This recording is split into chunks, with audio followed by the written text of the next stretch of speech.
Arvolicchi di Natale di Lenzino Barbera. Incontrai un vecchio e solitario pino alle favori di Monte Pellegrino.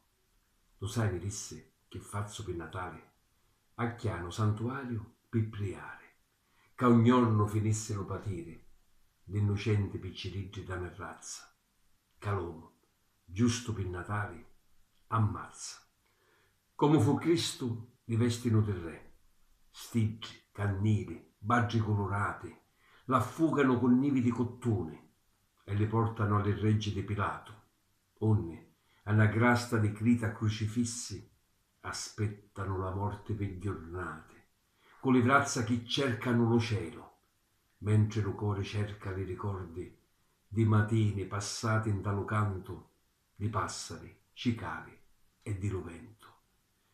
Ma ne nottate do mese di Natale, non le sentite l'arvole chiamare, che rari che in da terra a pugna chiusi, di figli incatenati in tali case. Pur siggio non posso camminare, luciauro di sto cuore mio di ligno, a perenura chiana la montagna, e Rosalia si metterà a priare.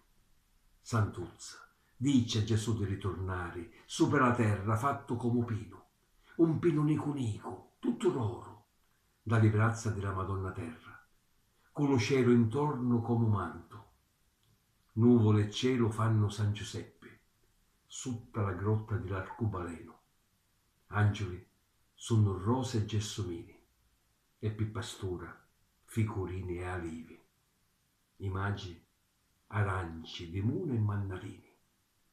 L'uomini, Gesù, tagliaci le pere, chiantali in ta terra come pina, ramo con ramo, senza fare guerra, come volevi tu fossi sta terra.